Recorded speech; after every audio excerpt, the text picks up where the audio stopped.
सर्व भगिनी ज्या इथे उपस्थित आहेत त्यांचं मी स्वागत करतो। आज 20 मार्च 2026 दिवस आहे। शताब्दी वर्ष सुरू होत आहे। तुम्ही एवढ्या लांबून आलेला आहात तर तुमच्याशी हितगुज चर्चा करावी म्हणून तुम्हाला मी विनंती केली। माझ्या विनंतीला मान देऊन आपण सर्व आला इथे, तर तुम्हा सर्वांना जय भीम, नमो बुद्धाय, जय विज्ञान, जय 22 प्रतिज्ञा अभियान। पहिला प्रश्न, कृपया तुमचं नाव आणि कुठून आलात असा परिचय द्यावा। मी छाया गायकवाड, मी खारघर सेक्टर 12 मधून आले। मी वैशाली सोनोने, मी खारघर सेक्टर 16 मधून आले। मी अनिता जोडापे, खारघर नवी मुंबई मधून आले। जय भीम, मी मोनाली कांबळे, बेलापूरवरून आली आहे आणि ओरिजिनली नागपूरची आहे। मी पुष्पा वाघमारे, मी खारघरवरून आले। जय भीम, मी त्रिवेणी सोनकर, खारघर येथून सेक्टर 31 येथून आलेली आहे।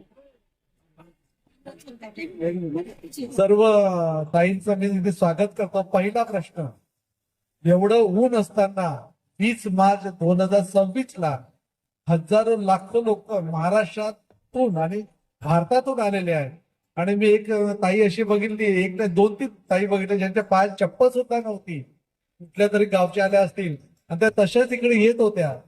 तर मला तुम्हाला प्रश्न असा आहे की ही कुठली प्रेरणा आहे, काय यांना तिथून आपल्या गावात कम्फर्ट झोन वर काढून या महाडच्या भूमीला बोलवत आहेत? असे हजारो लाखो लोक का आलेत आणि प्रेरणा काय आहे?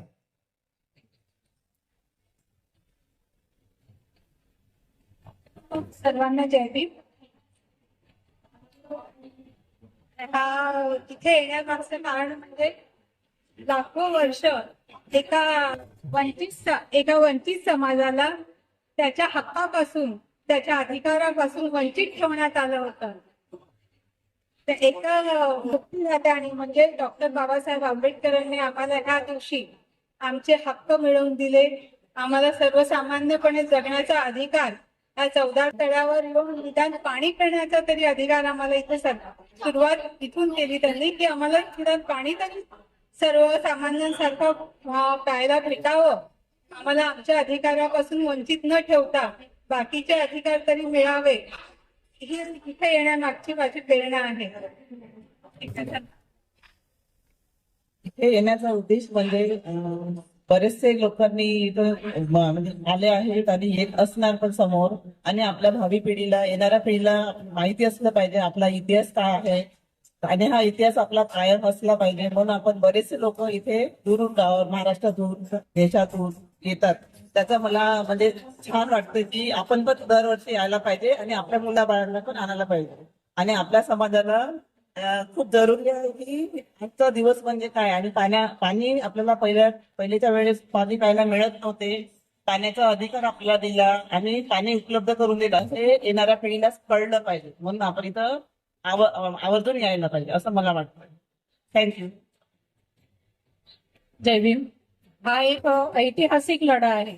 जे वर्षानुवर्ष म्हणजे असमानता इथे नांदत होती आपल्या देशामध्ये, ती बाबासाहेबांनी मोडून काढली आणि एक समानता सर्व याच्यातील पाणी पिण्याची पण ज्यांना उजागर ती ते नैसर्गिक आहे, ती पाणी पिण्याची उजागरी नव्हती, ते एक समानता नांदावी, सगळ्यांना पाणी मिळावं यासाठी बाबासाहेबांनी जो ऐतिहासिक लढा केला आणि सर्वांमध्ये समानता निर्माण केली, त्यानिमित्ताने आपण येथे बाबासाहेबांच्या मुळे येतो आपण। आणि बरेचसे आपल्याला, जर सरांनी म्हटल्याप्रमाणे, बरेचसे आपल्याला लोकांना पायात चप्पल असलेली लोक दिसलेली, ते श्रद्धेमुळे बाबासाहेबांचं एवढं प्रेम आहे आणि विश्वास आहे बाबासाहेबांवर की भयंकर, कारण की त्यांनी आम्हाला तळात काढलेलं आहे, आम्हाला समानता दिली आहे आणि आम्हाला या जगामध्ये जगण्याचा मान मिळवून दिलेला आहे।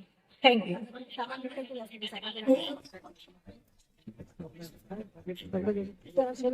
हॅलो, जय भीम।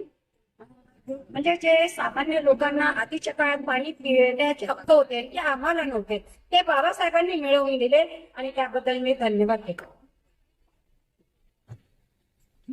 आता यानंतरचा प्रश्न असा आहे की जगामध्ये फ्रेंच राज्यक्रांती, फ्रेंच रिव्होल्यूशन 1789 या वर्षी झाली। 138 वर्षानंतर चौदा तळ्याचं आणि मनुस्मृती दहनाची क्रांती महाडच्या भूमीत झाली आहे. तर दोन्ही क्रांतीमध्ये जर आपण काही कुठली चांगली क्रांती आहे, आपल्या लाभाची कुठली क्रांती आहे, की आपली क्रांती महत्वाची आहे की फ्रेंच राज्य क्रांती महत्वाची आहे? फ्रेंच राज्य क्रांतीने फ्रॅटर्निटी, जस्टिस आणि लिबर्टी हे तत्व दिले मानवतेला असं म्हणतात. पण या पाण्याच्या क्रांतीने कुठले तत्व भारतीय समाजाला दिले?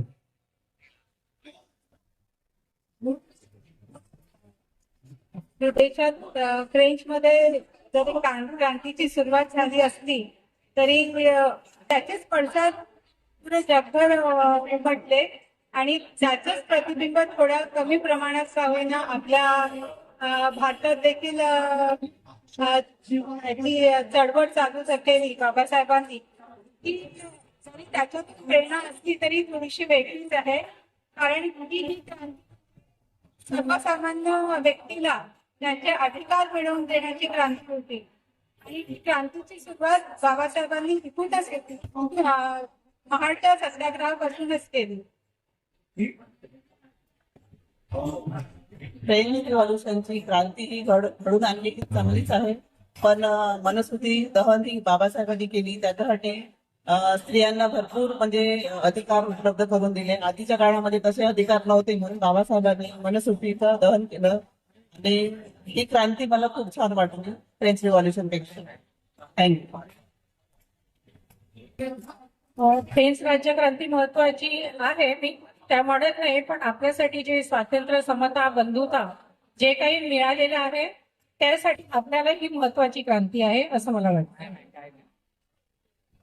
बिलकुल, फ्रेंच राज्यक्रांती फार महत्वाची आहे. जगभरात त्याचे पडसाद उमटले आणि जागोजागी लोकांना जागरूकता आली. त्याचेच पडसाद इथे पण भारतात आले आणि बाबासाहेबांनी त्याची स्टडी करून अजून इथे जे क्रांती घडून आणली ती फार महत्वाची आणि क्रांतिकारी क्रांती घडून आणली त्यांनी. तो समाज हजारो वर्षांपासून एकदम खितपत पडलेला होता, गावाबाहेर राहत होता. त्यांना माणूस म्हणून मान्यता नव्हती, त्यांना माणूस म्हणून जगण्याचा आम्हाला अधिकार मिळाला. आणि जी बाबासाहेबांनी संविधान लिहिले आहे त्याच्यात सगळ्यांना इक्वॅलिटी मिळालेली आहे, सगळ्यांना समानता मिळाली आहे. हिंदू मुस्लिम रिलिजियस इक्वॅलिटी आहे, सगळ्यांना आपापले रिलिजन फॉलो करायची इक्वॅलिटी आहे आणि स्त्री पुरुष समानता पण त्याच्यात आलेली आहे. त्याच्यामुळे बाबासाहेबांना खरं जर सगळ्यांना त्यांना अभिवादन करायचं असेल तर कॉन्स्टिट्यूशन ऑफ इंडियाला आपण स्वीकारलं पाहिजे आणि त्याचा पुरेपूर अंमल करायला. आता जे म्हणजे स्त्रियांना जे हक्क मिळाले ते पूर्वीच्या काळी काहीच हक्क नव्हते. आज महिला दिन साजरा होतो, जे पण काही आहे ते बाबासाहेबांमुळेच आपण स्टेजवर साजरे करतो, प्रत्येक प्रोग्राम साजरे करतो. 14 एप्रिलला जर गाणी गातो, हे बाबासाहेबांच्या मुळे स्त्री इतक्या पुढे येऊ शकते. आपण सर्वांनी मनुस्मृती दहनाबाबत बोलले, तुम्ही पण बोलले, मी पण बोललो असेल. तर तुम्ही मागे बघा, तिथे बघा मनुस्मृती दहनानिमित्त महिलांचे फोटो आहेत. आम्ही त्या दिवशी भाग्य आत्मा दहन उत्सव केलेला आहे. भाग्य आत्मा दहन उत्सव व त्या दंडे दोरेचं पूर्ण प्रेत यात्रा केली. त्याच्यामध्ये मनुस्मृती होती, सर्व ग्रंथ होते ज्याच्या अंधश्रद्धा आहे, अविज्ञान आहे, शोषण आहे. त्यावर मी सर्व बोलत नाही, पण आपण महाडच्या भूमीत आहोत. आजची तारीख आहे 20 मार्च. आता आपण 25 डिसेंबरला मनुस्मृती दहन केलं, 20 मार्च ते 25 डिसेंबर. तर मनुस्मृती दहन निमित्ताने, मनुस्मृतीचे दहन दिनानिमित्ताने संपूर्ण भारतात भाग्य आत्मा दहन उत्सव साजरा करावा काय? हो, नक्कीच सर.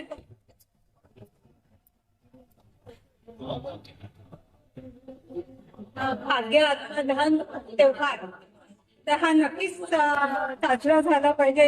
या मागचं कारण म्हणजे हे जे आहे भाग्य आत्मा हे अजूनही विज्ञानाने हे केलेलं नाही आहे, सिद्ध केलं नाही आहे की आत्मा आहे, भूतखेता आहे आणि काय आणि आता आपल्याशी जिवंत माणसाशी तरी संबंध आहे ते भूत याच्याशी काहीच आपला संबंध नाही आहे. त्यामुळे हा एक दहन दिवस किंवा म्हणून साजरा करणे योग्यच आहे. हो.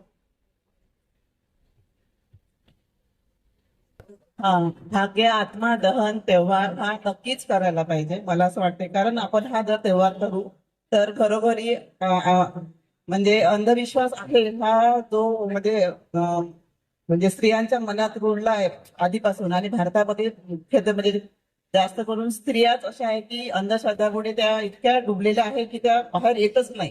आणि हा त्योहार सपोज तुम्ही केला दरवर्षी तर त्यांना कळणार की अंधश्रद्धा वगैरे काही नाही आहे, खरं तर विज्ञानच आहे. आणि भगवान गौतम बुद्धांनी जे सांगितलंय तत्व त्या विज्ञानाच्या बेसवरच त्यांचे तत्व आहे.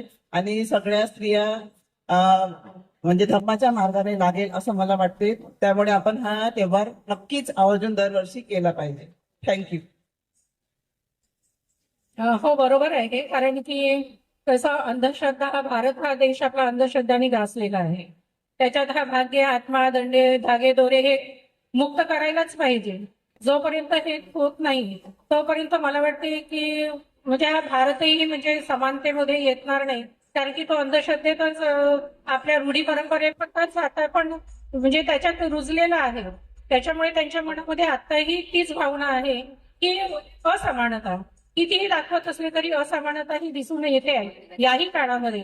जरी संविधानाने आपल्याला स्वातंत्र्य दिलेलं आहे तरीही त्याच्यामुळे आपण हा भूत प्रेत आत्मादहन किंवा धागे दंडे दोरे हे मुक्त करायलाच पाहिजे आणि अंधश्रद्धा मुक्त हा भारत बनवायला पाहिजे असं.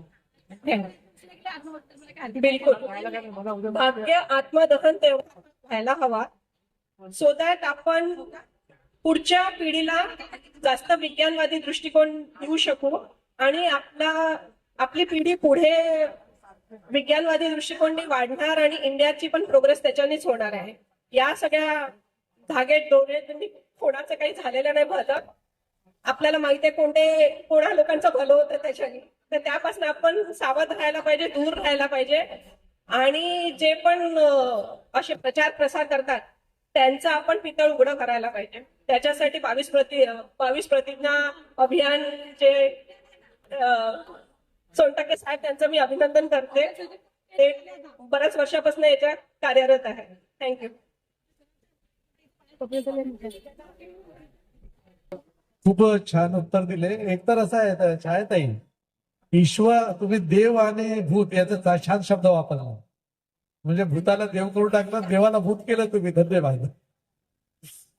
त्यातलं मला जोडायचं एवढंच आहे की जर चुकून कोणी म्हटला की त्याचा ईश्वर आहे, गॉड आहे, अल्ला आहे, देवी आहे, देवता आहे, तर त्याला म्हणा तुमच्या देवाचा व्हॉट्सअप दरवर्षी कार्य मी डेड बॉडी जी आहे ना, तुम्ही या फोटोकडे बघा. म्हणजे यातलं एक एक नाव सांगत नाही मी. एक तर ते भावनाताई राठोड आहेत, शेड्यूल ट्राईबची आहेत. हे जे डेड बॉडी आहे ना, सर्व याची डेड बॉडी म्हणजे भय, याचना, प्रार्थना, भाग्य, नशीब, आत्मा, पुनर्जन्म, चमत्कार, मंत्र, कुंडली, पंचांग, सर्व अंधश्रद्धा त्याचं एक डेड बॉडी बनवतो आपण. पण डेड बॉडीला खांदा कोणी दिला फक्त याचं उत्तर द्या.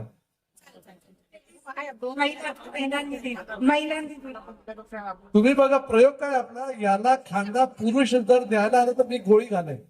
माझा स्वभाव जे ओळखतात जुने लोक, जर महिला अधिवेशन जेव्हा मी घेतलं होतं, मी शब्द आला पण स्टेजवर एक पुरुष दिसतं नियम केला होता.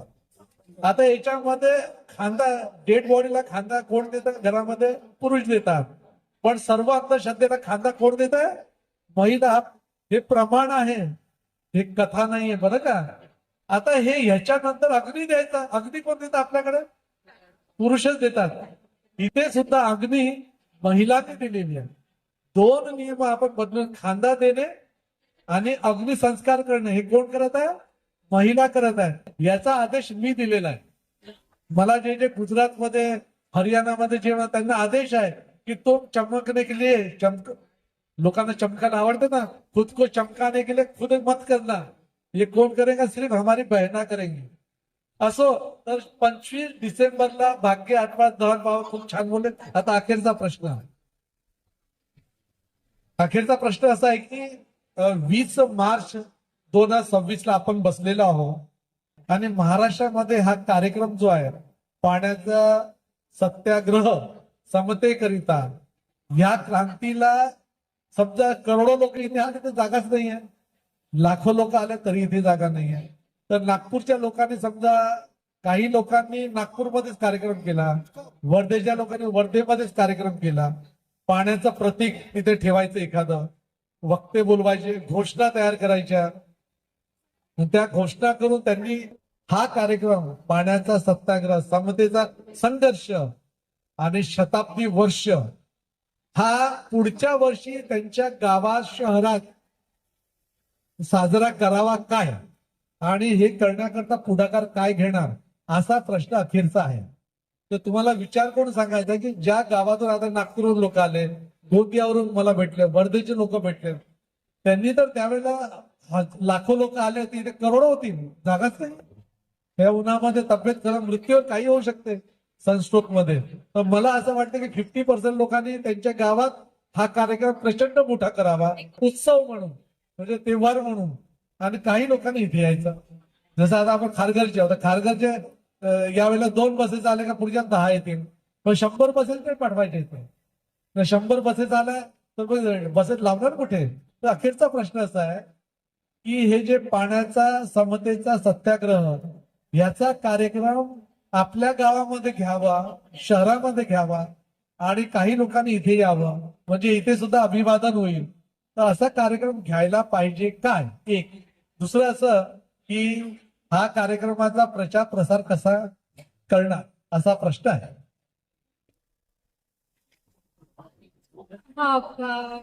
छान आणि योग्य प्रश्न आहे. पुढच्या वर्षी हा सत्याग्रह, पाण्याच्या सत्याग्रहाचा शताब्दी वर्ष आहे. हा प्रत्येक राज्यात, जिल्ह्यात, शहरात, प्रत्येक ठिकाणी, प्रत्येक काय म्हणतात, शासनाकडून मेन म्हणजे हा घडला पाहिजे. त्याच्यात लोकांचं पण सहकार्य हवं. आणखी एकाच ठिकाणी शताब्दी वर्ष जर आपण इथे येऊन साजरा करू तर इथे तेवढ्या प्रमाणात लोकसंख्या म्हणजे जागाच नाही आणि व्यवस्था होणार नाही. त्यामुळे प्रत्येक जिल्ह्यात, प्रत्येक शहरात आणि नगरात ही व्यवस्था झाली पाहिजे, जेणेकरून प्रत्येकाला या चळवळीला एक उत्साहाचं हे लागेल, म्हणजे अर्थ प्राप्त होईल आणि ते दरवर्षी आपल्या शहरात मोठ्या प्रमाणात ते साजरा केला जाईल. हो, मला वाटतं की करायला पाहिजे. प्रत्येक राज्यात, शहरात, खेड्यामध्ये पण हा प्रोग्राम करायला पाहिजे. आणि शताब्दी वर्ष असल्यामुळे सपोज जर तुम्ही गावात खेळात केलं तर प्रत्येक लहान मुलांपासून मोठ्यांपर्यंत सगळ्यांना माहिती होणार की पाण्याचा सत्याग्रह बाबासाहेबांनी केला होता. प्रत्येकाला कळेल, गावापासून तर शहरापर्यंत सगळ्यांना माहिती होईल. कारण इथं ह्या म्हणजे त्या प्लेसवर येऊन प्रत्यक्ष म्हणजे मोजकेच लोक येणार आहे बघायसाठी आणि मोजक्याच लोकांना कळणार की इथे बाबासाहेबांनी पाण्याचा सत्याग्रह केला होता म्हणून आणि पाणी उपलब्ध करून दिलं, आपल्याला अधिकार दिला पाण्याचा. तर हे फक्त मोजक्याच लोकांना कळते. पण गावात, शहरात तुम्ही जर कराल तर हे प्रत्येकांना कळणार आणि पाणी काय आहे आपल्या आयुष्यात, जल ही जीवन आहे हे जे शब्द वापरले आहेत ते काही चुकीचे नाही आहे आणि त्याच्यामुळे त्याचं महत्व पण कळणार. म्हणून मला वाटतं की हा शताब्दी उत्सव म्हणजे पुढच्या वर्षी प्रत्येक गावात, खेड्यात, शहरात करायला पाहिजे आणि त्याच्यासाठी शासनाने पण परवानगी दिली पाहिजे. थँक्यू. नक्कीच आपल्या वैशाली मॅडमनी खरंच खूप छान सांगितलं, मी सहमत आहे. आणि हा गावाखेड्यातून पूर्ण वस्त्यांमधून पूर्ण भारतात हा साजरा व्हायला पाहिजेतच. पण ही एक ऐतिहासिक भूमी आहे. ही ऐतिहासिक भूमी असल्यामुळे इथे पण कार्यक्रम होणे आवश्यक आहे आणि इथे पण लोकांनी येणे आवश्यक आहे. पण सरांनी सांगितल्याप्रमाणे ही जागा अपुरी आहे, नक्कीच अपुरी आहे. तर प्रत्येक आपल्या गावाखेड्यात आता सगळीच लोक इथे येऊ शकत नाही आणि त्यांनी आपापल्या एरियामध्ये हे साजरा करायला पाहिजे. त्यासाठी मीडिया वगैरे भरपूर माध्यमं आहेत. आजकाल आधी पूर्वीसारखं राहिलेलं नाही, सोशल मीडिया आहे, त्या माध्यमातून आपण त्याचा प्रचार प्रसार करू शकतो. आणि पाण्याचा हा सत्याग्रह आता लोकांना सांगण्याची गरज नाही. हा एक अधिक असं म्हणजे ऐतिहासिक तो लढा होता, तो लोकांना माहिती आहे. फक्त एवढंच आवाहन करायचं आहे की इथे सगळ्या लोकांना जमत नाही येणं, तर ते आपलं आपापल्या एरियात त्यांनी साजरा करावा. आणि ते करणं आवश्यक आहे. म्हणजे इतरांना पण जागरूकता निर्माण होईल, त्याच्यामुळे शासन जागरूक होईल, हे महत्वाचं आहे. थँक्यू. पुढच्या वर्ष 2027ला 100 शताब्दी वर्ष आहे महाडच्या चौदार तळ्याच्या सत्याग्रहाला. त्या वर्षी तर सगळ्या भारतभरापासनं सगळे लोक येतील आणि सगळ्या जगाचं इकडे लक्ष वेधून घेण्यासारखी ही गोष्ट आहे, घटना आहे. तर माझं ओपिनियन थोडं वेगळं आहे. मला वाटतं इथे करोडो लोक यावे आणि शासनाने त्यांची राहण्याची पूर्ण व्यवस्था करावी, टेंट उभारावे, भरपूर गोष्टी करता येतात, बसेस करावे अवेलेबल. कारण ही जी आपली क्रांतीभूमी आहे ती सगळ्यांना देश म्हणजे एक उत्साह जल्लोष देणारी आहे. तर इकडे जास्तीत जास्त लोकांनी यावं पण, आणि ज्यांना शक्य नाही त्यांनी आपल्याला आपल्या गावी आपल्या तालुका प्लेसेस मध्ये सगळीकडे हा उत्सव साजरा करावा, हा क्रांतीचा उत्सव साजरा करावा. थँक्यू. हा सत्याग्रह दिवस आहे आणि 2027 मध्ये शताब्दी वर्ष आहे. मला तर असं वाटतं की प्रत्येक सोसायटीमध्ये पण केला तर सगळ्या लहान मुलांना सुद्धा माहित होईल आणि मोठ्यांना सुद्धा माहित होईल. एवढं बोलून चला मी संपवत आहे, पण एक नोट टाकतो. पाण्याचा सत्याग्रह प्रश्न नाही विचारत की कुंभमेळ्यामध्ये 100 लाख लोक येतात, रामकुंडावर डुबकी मारतात, पण त्या पाण्याचा फॉर्म्युला H2O आहे, H2O आहे, त्यांना कळत नाही. मग तेच H2O आले जे लोक आहेत ते आम्ही पाण्याचा सत्याग्रह इथे केलाय आमच्या आत्मसन्मान हक्का करता. तर कुंभमेळ्यामध्ये करोडो लोक किंवा लाखो लोक जातात म्हणतात आणि त्यांच्याकरता प्रचंड व्यवस्था सरकार मोठे मोठे टेंट टाकते, एसीचे टेंट टाकते त्यांच्याकरता, पण आमच्याकरता काही करत नाही.